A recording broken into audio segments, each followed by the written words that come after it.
नमस्कार, गुलिस्तान न्यूज में आपका स्वागत है और उत्तराखंड के इस खास बुलेटिन के साथ मैं शीतल शर्मा शुरुआत करते हैं।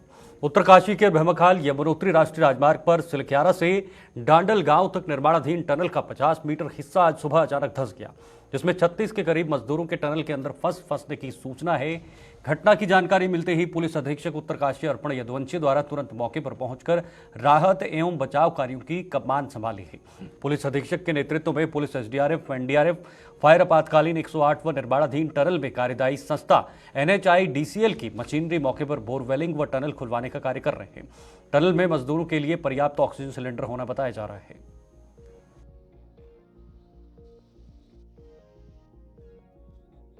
अपडेट जो अभी तो ये है कि 36 टोटल बता रहे हैं जो कि माइनर से अंदर जो ट्रैप्ड है, और सुबह तड़के की घटना बताई जा रही है 5-6 बजे की लगभग की। तो जो DCR पे सूचना मिली हमको 8:30-9 बजे, 8:30 के लगभग पे, तो उसके बाद ही मैं फोर्स के साथ पहुंचा और NDRF, SDRF की फायर सर्विस सब हम लोग यहाँ पहुँच चुके हैं। और जो है अभी युद्ध स्तर पर रेस्क्यू कार्य चल रहा है और एक मशीन की ज़रूरत पड़ रही है। जो अभी मेरी यहाँ पे जिम्मेदार जो व्यक्ति हैं कंपनी के, उनसे बात हुई, उनको एक मशीन की ज़रूरत है जो हमने THDC से मंगा लिया और अभी चिंगाली रोड पहुँच चुकी है। और अभी जो इनसे बात हुई है वो ये बता रहे हैं कि वहाँ पे इनफ ऑक्सीजन है अभी, जिससे अभी वो सब सेफ हैं। और एक और पाइप हमने ऑक्सीजन का साइड से पहुँचा दिया है, तो ऑक्सीजन की पर्याप्त सप्लाई हो रही है। अब हम ये रास्ता बना रहे हैं कि वहाँ पे किस तरह से रसद और पानी की सप्लाई हो, ताकि जब तक ये रास्ता खुल नहीं जाता तब तक उनको खाने की सप्लाई होती रहे। तो फिलहाल तक ये सूचना है कि जो अंदर 36 जो ट्रैप्ड हैं वो सब अभी तक सेफ है, ऐसी कोई कैजुअलिटी या सामान जलाने की कोई सूचना नहीं है। और युद्ध स्तर पर कार्य चल रहा है और जो मशीन है वो जल्दी पहुंचने वाली है और जैसे ही वो पहुंचेगी उसमें आगे की अग्रिम कार्रवाई की जाएगी। देखिए, इस बारे में तो आपको कंपनी वाले बता पाएंगे। अभी जो हमारी प्राथमिकता है वो उनकी सेफ्टी है जितने ट्रैप्ड हैं। ये जो जाँच है जो आप बता रहे हैं कि वह कैसे हुआ, क्या हुआ, कब हुआ, किसकी जिम्मेदारी क्या है, वो बाद में। श्री बद्रीनाथ धाम तथा केदारनाथ धाम को दीपावली के शुभ अवसर पर फूलों से सजाया गया है। वहीं कल दोनों धामों में बर्फबारी के बावजूद तीर्थ यात्रियों की आमद जारी है।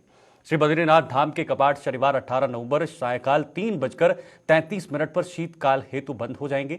कपाट बंद होने की प्रक्रिया के तहत पंच पूजाएं 14 नवंबर मंगलवार सुबह से शुरू हो जाएगी। श्री केदारनाथ धाम के कपाट 15 नवंबर भैया दूज के दिन बंद हो रहे हैं। कपाट बंद होने के बाद देवडोलियां शीतकालीन गद्दी स्थल प्रस्थान करेगी।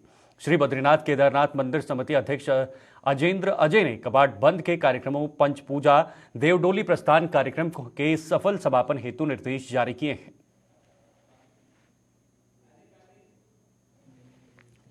आगे बढ़ते हैं। देहरादून में राज्यपाल लेफ्टिनेंट जनरल गुरमीत सिंह से राजभवन में राष्ट्रीय एकता यात्रा पर आए लद्दाख क्षेत्र की हनु आर्यन घाटी के छात्र छात्राओं ने भेंट की है।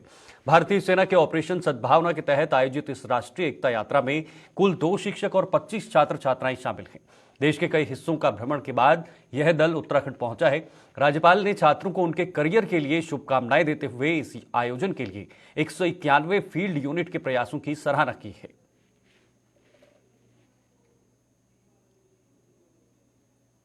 तो वही UCC लेकर राज्य सरकार की तैयारियां तेज हो गई हैं। मुख्यमंत्री पुष्कर सिंह धामी का कहना है कि ड्राफ्ट जैसे मिल जाएगा सरकार उसे लागू करेगी। सीएम धामी ने कहा कि सभी पक्षों की राय शुमारी के बाद UCC तैयार किया जा रहा है। उत्तराखंड में UCC को जल्द लागू किया जाएगा। मुख्यमंत्री पुष्कर सिंह धामी का कहना है कि राज्य सरकार की तरफ से तैयारी की गई है, जैसे ड्राफ्ट मिलेगा सरकार इसे लागू कर देगी।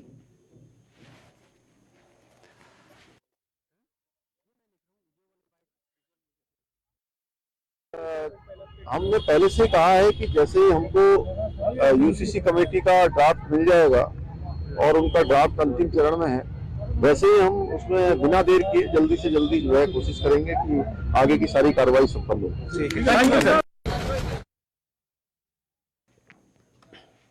तो वहीं मुख्यमंत्री पुष्कर सिंह धामी ने दीपावली के अवसर पर प्रदेशवासियों को शुभकामनाएं देते हुए संदेश दिया है। उन्होंने रोशनी के इस पर्व पर प्रदेशवासियों से बाजारों में उपलब्ध हो रहे स्थानीय उत्पादन को खरीदने का आह्वान किया है। उन्होंने कहा कि स्थानीय उत्पादन की खरीदारी करने से देश और राज्य की आर्थिक स्थिति को मजबूत करने में मदद मिलेगी। मुख्यमंत्री पुष्कर सिंह धामी ने कहा कि इन उत्पादों को बनाने में और बाजार तक पहुंचने में उत्पादकों को कड़ी मशक्कत का सामना करना पड़ता है। इसलिए हम सभी का कर्तव्य बनता है कि प्रकाश के इस पर्व पर उन चेहरों पर भी खुशियां लाएं और उनके बनाए हुए सामान को खरीदें। देखिए, हमारे देश के यशस्वी प्रधानमंत्री आदरणीय मोदी जी के नेतृत्व में जिस प्रकार से हमारे लोकल और वोकल को आज एक स्थान मिला है, एक पहचान बनी है, निश्चित रूप से जो हमारे ये स्थानीय उत्पाद बनाने वाले कुमार मंडी के हमारे भाई बहन हैं, वो अथक परिश्रम से बहुत अच्छे अच्छे उत्पाद अनेकों जो दीपावली में, अन्य त्योहारों में या सामान्य स्थितियों में हमारे घरों को सजा सकते हैं, अच्छा बना सकते हैं, उन सबको यहाँ पर एक बड़े मार्केट के रूप में, प्रदर्शनी के रूप में लगाया है। ऐसे ही पूरे देश के अंदर अनेकों स्थानों पर लोग स्थानीय उत्पाद बनाकर हमारे सामने उनको रख रहे हैं। हम सबका कर्तव्य बनता है कि हम सब लोग इसको खरीदें, कहीं न कहीं लोकल उत्पादों को बढ़ावा दें और निश्चित रूप से एक बड़ी आर्थिकी हमारे देश की इससे बनेगी। और आने वाले समय में जो आज हम आर्थिक रूप से 5वीं बड़ी अर्थव्यवस्था पूरी दुनिया की बन गए हैं, अगर हम ऐसे ही अपने स्थानीय उत्पादों को बढ़ावा देंगे और दीपावली जैसे पर्व पर विशेषकर से, तो आने वाले समय में हमको दुनिया की बड़ी अर्थव्यवस्था बनने से कोई नहीं रोक सकता।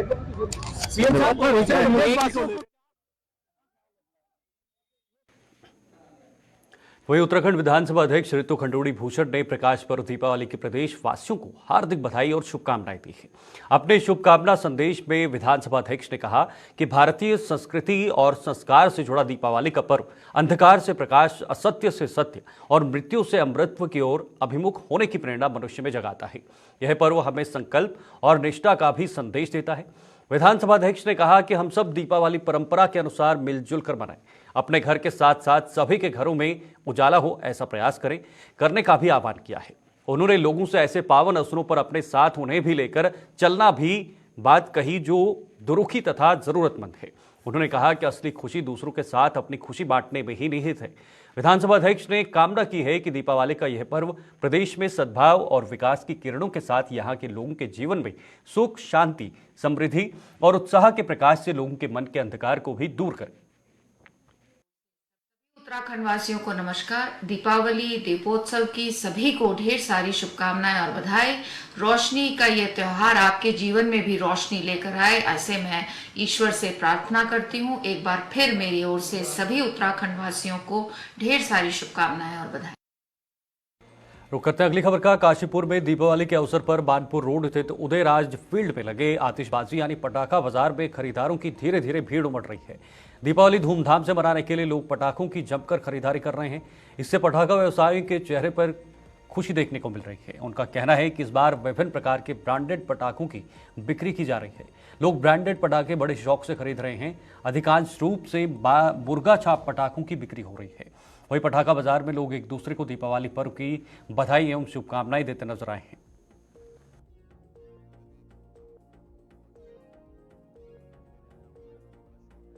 कि पटाखे फोड़ने हैं, लेकिन पटाखे मैं बहुत कम लूँगा और जितना हम पिछले साल पे छोड़ते हुए आए हैं और जैसा कि प्रदूषण है इस हिसाब से अब पटाखे छूटते हैं, तो एक परंपरा है उसको निभाना है। लेकिन परंपरा को किस तरह अच्छे से करके वातावरण को कम से कम नुकसान पहुंचा के करा जा सकता है, इसी को ध्यान में रखते हुए मैं बहुत ही कम पटाखे लूँगा। और यहाँ मैं देख रहा हूँ कि काफ़ी व्यवस्था है, काफ़ी भीड़ भी है और सभी को दिवाली की बहुत बहुत शुभकामनाएं। तो हमने यहाँ पे उदयराज फील्ड में पटाखों की दुकान लगाई। यहाँ हमारे विभिन्न प्रकार के पटाखे हैं जो पॉल्यूशन लेस भी हैं। कुछ जैसे कि हमारे यहाँ सारे के सारे कॉक ब्रांड के होते हैं और हमने इस पर 60% डिस्काउंट भी दिया है, तो ज़्यादा से ज़्यादा संख्या में आप आ भी सकते हैं और पटाखे ले सकते हैं। या नहीं बिक्री है इस बार भी है? हाँ, अभी थोड़े दिन कल परसों बारिश के चक्कर में थोड़ा सा मद्दा रहा था, लेकिन अब उसके डिफरेंट में सही है। फिर भी तो दीपावली पर्व की तैयारियां पूरी तरीके से हैं, माहौल भी ठीक ही है, आमदाम भी सही है। थोड़ा इस समय आज थोड़ा हल्का लग रहा है। अभी 12 साढ़े 12 बजे के बाद थोड़ा गुरुद्वारे का माहौल भी लग रहा है कि आज शायद अमावस्या वगैरह तो नहीं है, उसकी वजह से थोड़ा अभी 12 साढ़े 12 बजे के बाद से कुछ चलना शुरू होगा। बाकी तो हाँ, तो पॉल्यूशन के हिसाब से पटाखे आ भी नहीं रहे है ना, वो थोड़े धुएं वाले अब वो पटाखे है नहीं। अब ज़्यादा से ज़्यादा इसकी आसमानी पटाखे की वो ज़्यादा चल गया है, तो उसमें ज़्यादा पॉल्यूशन वगैरह इतना है नहीं। तो वहीं आगे बढ़ते हैं, दीपावली के त्यौहार की तैयारियां जोरों पर हैं। दीपावली मनाई जाएगी, ऐसे में किसी तरह की आग की घटनाएं ना हो, इसको लेकर अग्निशमन विभाग अलर्ट पर है। मुख्य अग्निशमन अधिकारी गौरव किरार ने बताया कि दीपावली पर पटाखे और दिए के चलते आग की घटनाएं होने की संभावनाएं बनी रहती हैं। ऐसे में फायर विभाग पूरी तरह से अलर्ट पर है। पटाखे की बिक्री के अलावा बाजारों में भीड़ भाड़ वाले स्थान पर अग्निशमन की गाड़ी तैनात की गई है। साथ ही लोगों से अपील की जा रही है कि पटाखे चलाने के दौरान सावधानी बरतें, किसी तरह की जान माल का नुकसान ना हो। इसके लिए अस्पतालों को भी निर्देशित किया गया है कि आवश्यकता पड़ने पर तुरंत एम्बुलेंस की व्यवस्था की जाए। लेके फायर सर्विस पूरी तरह से पटाखों और ये दिवाली के फेस्टिवल को देखते हुए फायर सर्विस पूरी तरह तैयार है। और थोड़ा हमें पब्लिक का भी सहयोग चाहिए होगा। जैसे जो छोटे बच्चे जो पटाखे चला रहे हैं वो बड़ों की निगरानी में पटाखे चलाएं, तो पटाखे चलाते हुए बाहर थोड़ा पानी का स्टोरेज रखें और इन केस ऑफ कोई मिसहैप होता है तो पानी का उपयोग करा जा सके। और हल्द्वानी क्षेत्र में हम 3 जगह गाड़ी तैनात रहेगी, लालकुआ, एमबी कॉलेज और ऊंचा पुल, और रामनगर में 2 जगह और नैनीताल में 3 जगह। ये हमारी फायर सर्विस की तैयारी है। और 2 गाड़ी फायर स्टेशन हल्द्वानी में तुरंत तैयार रहेंगी। सारे कर्मियों को बोल दिया गया है ड्यूटी पॉइंट पर रहने के लिए 24 घंटे ड्यूटी लगी रहेगी। और 112 पे मैं खुद भी जाऊंगा। कोई हादसा होता तो क्या उसमें एम्बुलेंस की व्यवस्था की गई कोई? एम्बुलेंस के लिए हम हॉस्पिटल से कंटिन्यूसली कोऑर्डिनेट में रहते हैं, क्योंकि यहाँ पर सिंगल इमरजेंसी नंबर है 112, उससे सब कुछ लिंक्ड है। तो इन केस ऑफ कोई हादसा होता है तो अगर वहाँ कोई इंजरी या फिर क्षति होती है तो एम्बुलेंस को वहीं से नोटिफाई कर दिया जाता है और साथ में हमारी गाड़ी भी उसके साथ चली जाती है। आगे बढ़ते हैं, उधम सिंह नगर के जसपुर कोतवाली क्षेत्र के सूतमिल अंतर्गत अफजलगढ़ मार्ग पर स्वागत मंडप के पास पिकअप गाड़ी की ट्रैक्टर ट्रॉली से भीषण भिड़ंत हो गई। इस हादसे में पिकअप गाड़ी में सवार लोगों में एक की मौके पर मौत हो गई, जबकि एक की उपचार के दौरान दर्दनाक मौत हो गई है। इस हादसे में 7 लोग गंभीर रूप से घायल हो गए हैं, जिन्हें उपचार के लिए हायर सेंटर रेफर किया गया है।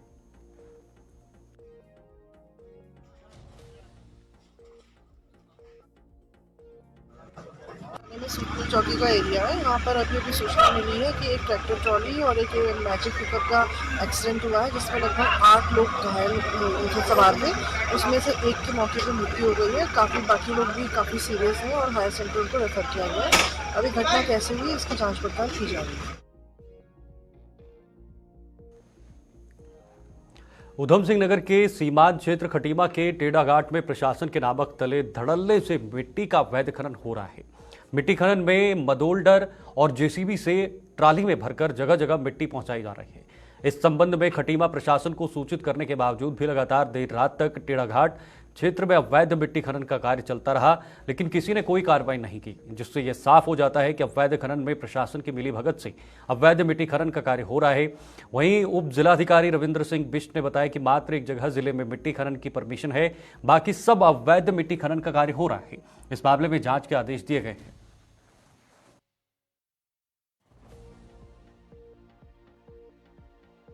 अधिकारी महोदय के कार्यालय से जारी हो रही है, जिनको परमिशन वहाँ से हुई भी है।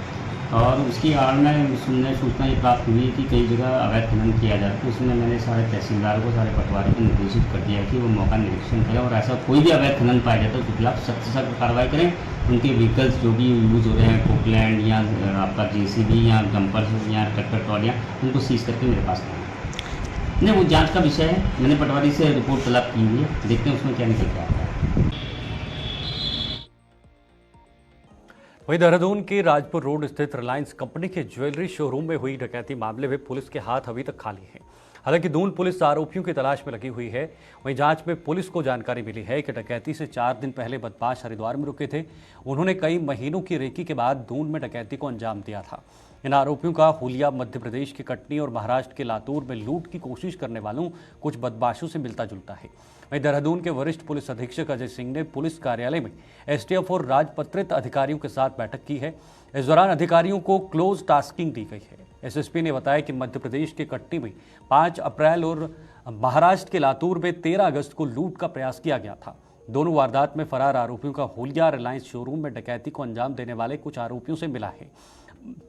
महाराष्ट्र पुलिस पटना जेल में बंद इस गैंग के मुखिया सुबोध को लातूर ला रही है उन्होंने बताया कि देहरादून के साथ ही बाहरी प्रांतों से पुलिस टीम को महत्वपूर्ण सीसीटीवी फुटेज मिले हैं। साथ ही ये भी पता चला है कि इस वारदात में शामिल गैंग का नेटवर्क पश्चिम बंगाल, बिहार और नेपाल तक फैला हुआ है। लिहाजा पुलिस टीम मौके पर रवाना कर दी गई है।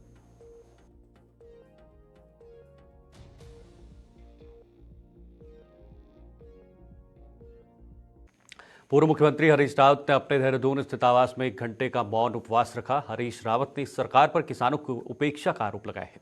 हरीश रावत ने कहा कि दीपावली के उल्लास में भी सरकार किसानों को भूल गई है। उनके खून पसीने की गाढ़ी कमाई चीनी मिल दबाकर बैठी है। विशेष तौर पर इकबालपुर चीनी मिल पर बकाया है।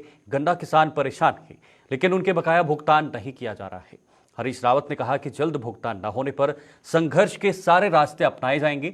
वहीं हरीश रावत ने कहा कि ऐसा लगता है कि सत्ता ने ठान लिया है कि इस पैसे का किसानों को भुगतान नहीं करना है, इसलिए वह विरोध दर्ज कराने के लिए उन्होंने मौन उपवास रखा है। ओम नमः शिवाय। हे प्रभु, मेरा ये मौन व्रत अपनी उन संघर्षरत, अपने पसीने की कमाई के फल के लिए प्रतीक्षारत किसानों को समर्पित है,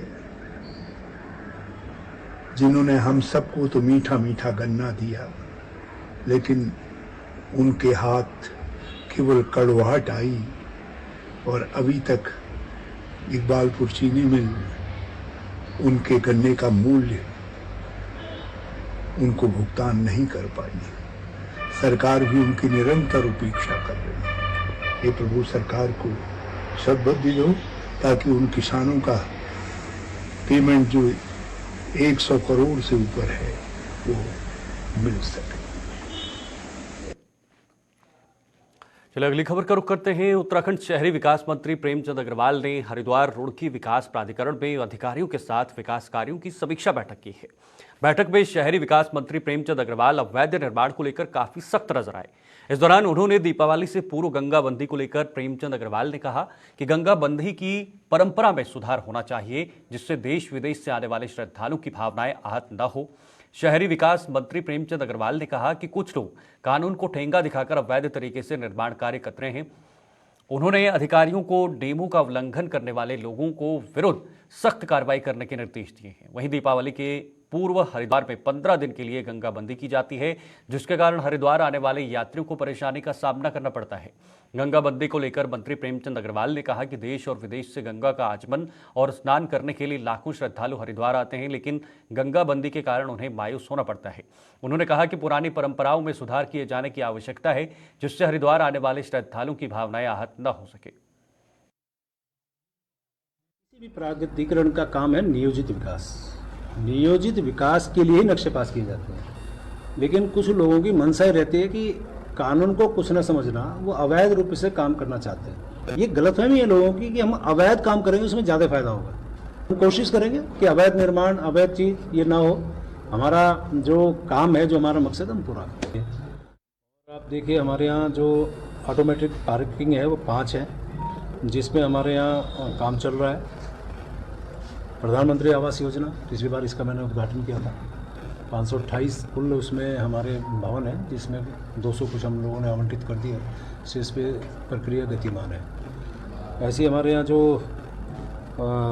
उद्यान है, उद्यान में आपने देखा होगा कि जहाँ भी आप डिवाइडर हैं या अन्य क्षेत्र हैं, लगभग 5700 गमले HRD के दौरान लगाए हैं। HRD कोई वैसी एजेंसी नहीं है, HRD आप ही की एजेंसी है, जिसके माध्यम से नियोजित विकास करना हमारा मकसद है और उसमें हमें जनता का सहयोग चाहिए। लेकिन दिक्कत वाली विषय तो है गंगा जी, क्योंकि पूरे देश भर से नहीं, विश्व भर से लोग गंगा जी को आचमन करने के लिए, स्नान करने के लिए यहाँ पे आते हैं, हरिद्वार में विशेषकर, और वहीं पे गंगा जी ने ना दिखाई दे तो मायूस होना पड़ता है। मेरा ये मानना है, जो परंपराएं चली आ रही हैं, इसमें कहीं ना कहीं कुछ सुधार होना चाहिए, क्योंकि जो हमारे श्रद्धालु उनकी भावना भी आहत ना हो, और यदि माना मेंटेनेंस या सफाई जो भी होना है उस पर भी काम होना चाहिए। खाली बंदी करके, गंगा बंदी करके आप भावनाओं को आहत ना करें, ये तो मैं व्यक्तिगत। इधर टिहरी जिले के चंबा थाना क्षेत्र स्वाड़ी गांव में कलयुगी बेटे ने अपनी मां के सिर पर डंडे से वार कर उसे मौत के घाट उतार दिया। इस घटना की सूचना मिलने के बाद पुलिस ने मौके पर पहुंचकर शव का पंचनामा कर आरोपी आकाश को गिरफ्तार किया है। मृतक की पहचान कमलेश देवी के रूप में की गई है। बताया जा रहा है कि कमलेश देवी ने अपने बेटे आकाश को नौकरी ढूंढने के लिए कहा था। इस बात को लेकर मां बेटे में विवाद हुआ और गुस्से में आकर आकाश ने अपनी मां के सिर पर डंडे से वार किया, जिससे उसकी मौके पर ही मौत हो गई। थाना चंबा के नागनी चौकी क्षेत्र में स्वाड़ा गांव में कल शाम को एक वृद्ध महिला की हत्या की सूचना मिली थी। पुलिस द्वारा तुरंत मौके पर पहुंचकर छानबीन की गई तो पता चला कि वृद्ध महिला की हत्या उसके पुत्र द्वारा ही की गई है। घटना के निवारण हेतु पुलिस टीम का गठन किया गया और पुलिस द्वारा त्वरित कार्रवाई करते हुए आरोपी आकाश उम्र 30 वर्ष को 12 घंटे के अंतर्गत गिरफ्तार किया गया। आरोपी को जेल भेजा जा रहा है और विवेचना प्रचलित है। तो वही ड्रग्स फ्री देवभूमि मिशन 2025 को सफल बनाने हेतु उत्तरकाशी के पुलिस कप्तान अर्पण युद्धवंशी लगातार सक्रिय हैं। नशे के सौदागरों के विरुद्ध कार्रवाई करने एवं आमजन को नशे के प्रति जागरूक करने हेतु उनके द्वारा जनपद में मुहिम उद्यन शुरू की गई है। इस मुहिम के तहत थाना अध्यक्ष मोरी मोहन कठैत की अगुवाई में पुलिस टीम ने त्यूनी से मोताड़ जाने वाले मार्ग पर 2 अंतर्राज्यीय गिरोह के 2 सदस्यों को गिरफ्तार कर उनके कब्जे से 6 किलो 128 ग्राम चरस बरामद की है। नशा तस्करों की पहचान देवेंद्र सिंह और ईश्वर सिंह के रूप में की गई है। चरस की रिकवरी करने वाली टीम की सराहना करते हुए एसपी अर्पण यदुवंशी द्वारा 5,000 रुपए के पुरस्कार से सम्मानित किया गया है। माननीय मुख्यमंत्री जी का जो एक ड्रग फ्री देवभूमि मिशन 2025 है, उत्तरकाशी पुलिस की उदयन मुहिम के तहत जो हमारी नशे के सौदागरों के खिलाफ जो मुहिम चल रही है, उसी के क्रम को आगे बढ़ाते हुए कल मोरी पुलिस ने रात्रि में गश्ती करते हुए एक अंतर्राज्यीय गैंग का पर्दाफाश किया है, जो कि बहुत टाइम से ये अवैध नशे के कारोबार में लिप्त था। और इसमें हमने 2 लोगों की गिरफ्तारी की गई है, जिनका नाम देवेंद्र सिंह है और ईश्वर सिंह है। ये जो देवेंद्र सिंह है ये रोहतक हरियाणा के रहने वाले हैं और ईश्वर सिंह जो है ये जुब्बल शिमला का रहने वाला है।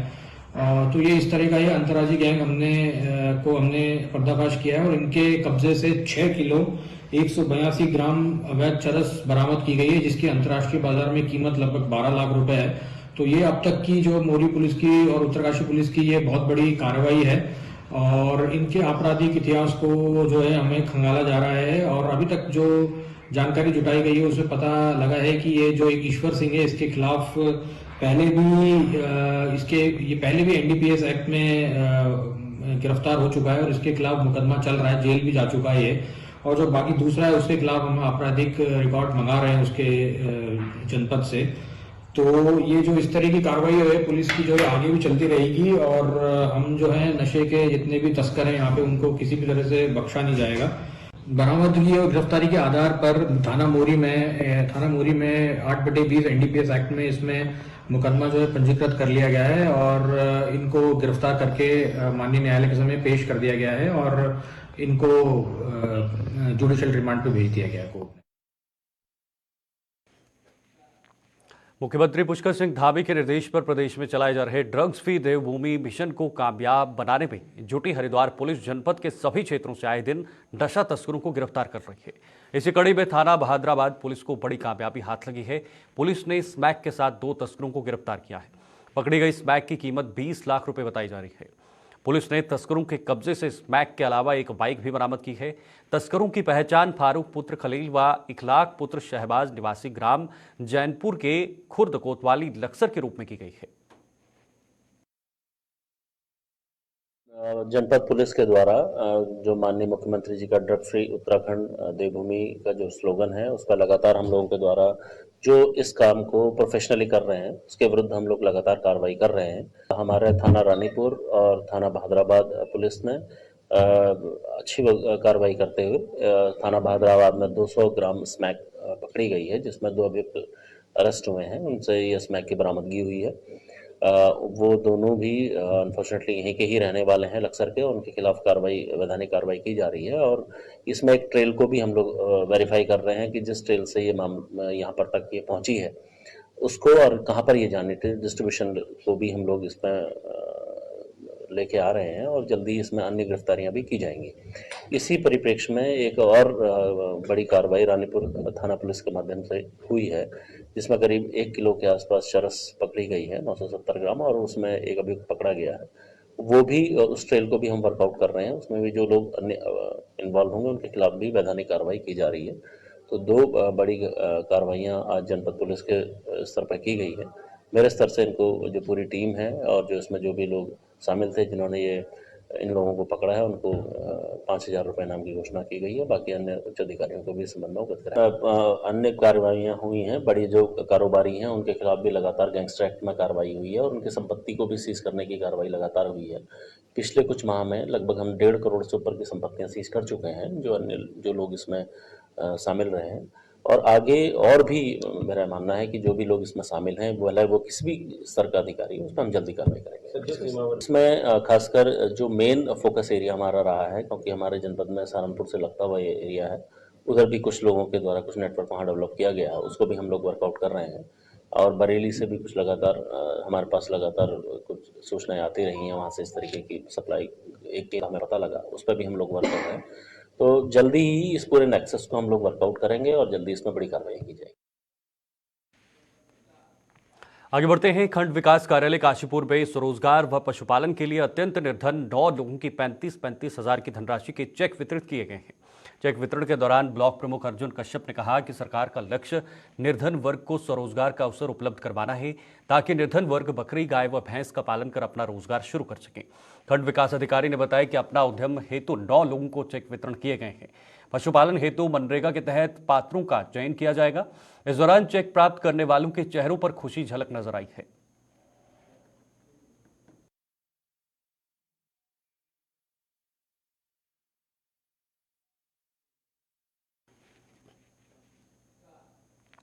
चलिए, उत्तराखंड के इस खास बुलेटिन में फिलहाल के लिए इतना ही। देश और दुनिया की तमाम खबरों